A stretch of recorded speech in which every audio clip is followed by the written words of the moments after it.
अस्सलाम वालेकुम मेरे बहनों भाइयों मोमिनों, क्या हाल चाल है आप सबके। पिछले दिनों में बहुत ज़्यादा मसरूफ़ियत रही, आप लोगों के साथ किसी किस्म की कोई शेयरिंग नहीं हो सकी।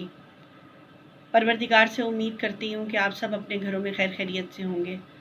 अल्लाह ताला आपके बच्चों को, आपके घर वालों को, आपसे जुड़े हुए हर रिश्ते को अपने हिफ्ज़ व ईमान में रखें, आपके लिए आसानियाँ करे, बेहतरियाँ करे, और इन दिनों, गुज़रते हुए दिनों के साथ आप लोगों के घरों में खुशहाली आती रहे, खैर खैरियत रहे। आप लोग नमाज़ पढ़ा करें, और मुझे उम्मीद है कि 99% लोग नमाज़ पढ़ते हैं। मेरे कहने से तो आप लोगों ने नमाज़ नहीं पढ़नी। आप सबको नमाज का एहसास, वक्त, सब कुछ पता है। अगरचे हमारे इर्द गिर्द के माहौल और इर्द गिर्द शहरों के अंदर मसाजिद को बंद कर दिया गया है, लेकिन हम लोग घरों में तो मस्जिदें बना रहे हैं ना, घरों में तो पढ़ रहे हैं ना, अपने अपने जाए नमाज पे बैठ के उस परवरदिगार से दुआएं कर रहे हैं, और अच्छी दुआएं कर रहे हैं, और इंशाअल्लाह ताला वो अच्छी दुआएं जो हैं वो कबूल हो जाएंगी। आप सबके दिलों से निकली हुई दुआएं अल्लाह ताला कैसे हो सकता है कबूल ना करे। अल्लाह ताला इस वबा से हमें बचा के रखे। जैसे एक दफ़ा मैं अपने उस्ताद से सुना करती थी कि हज़रत गौसे आज़म जो थे वो बहुत ज़्यादा इबादत करते थे और वो इबादत में मसरूफ़ रहते थे। तो एक दफ़ा पता क्या हुआ, शैतान आया उनके पास, और शैतान ने आके कहा कि ए अब्दुल कादिर, तुझे अल्लाह ताला ने तेरी इबादत को इतना खुशी से कबूल किया है, जो तू इतना डेप्थ में जाके इबादत करता है, तो उन्होंने तो तुझे सारी नमाज़ें माफ़ कर दी हैं। तो वो एक लम्हे के लिए खामोश हुए, फिर उन्हें ख्याल आया कि नमाज तो नमाज की तो माफ़ी नहीं, नमाज तो आंखों की ठंडक है, नमाज तो आंखों का नूर है।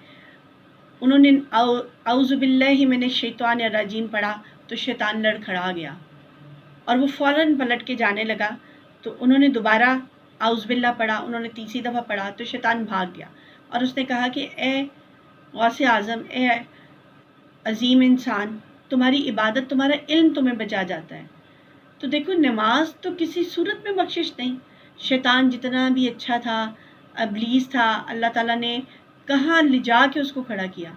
जब किसी ने अल्लाह की वहदानियत का एहसास नहीं करना, अल्लाह ताला की वहदानियत का बिलीव नहीं करना, तो फिर अल्लाह ताला भी आप लोगों को छोड़ देता है।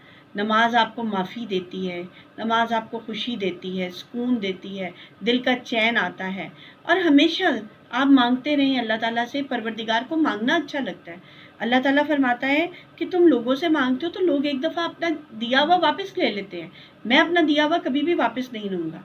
मैं तुम लोगों को नवाजूंगा, मुझसे मांग के तो देखो। हमें चाहिए कि हम अल्लाह ताला से, परवरदिगार से नमाजें। आप जैसा समझते हैं वो अल्लाह ताला आपको इनाम देता है। अगर आपकी नमाज छूट जाती है किसी भी वजह से, कोई भी हालात की वजह से, कोई भी अमल की वजह से, तो आप ये समझें कि आपको शैतान वरगला रहा है, शैतान अपने मकसद में कामयाब हो रहा है, शैतान खेल खेल रहा है। तो आए हम लोग मिल के उस शैतान को क्यों खेल खेलने दें।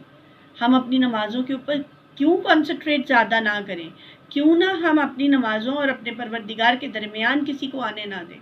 आप देखें, जब आप जाए नमाज बिछा के किसी भी जगह पे अपनी नमाज पढ़ते हैं, अपनी तस्बीह करते हैं, अपने परवरदिगार से मांगते हैं, तो अल्लाह ताला हज़ारों करोड़ों की तादाद में आपको नवाजता है। आप हर सूरत में उस परवरदिगार का शुक्र बजा लाया करें, और देखें उस शुक्र के साथ साथ वो कितनी आसानियाँ करता है। एक छोटा सा लफ्ज़ होता था, बड़े कहा करते थे कर भला और हो भला। तो हम लोग, ऐसा है कि हम किसी के लिए भला करें तो अपने लिए भी भला होता है। आए अपनी नमाज़ों को बचाएं, अपनी नमाज़ों पे फोकस करें, अपनी नमाज़ों पे कंसंट्रेट करें, अपनी नमाज़ों को छूटने ना दें। हम सब मिलके दुआ करेंगे, इंशाअल्लाह ताला अल्लाह मियां सबके लिए आसानियाँ करेगा। बहुत शुक्रिया।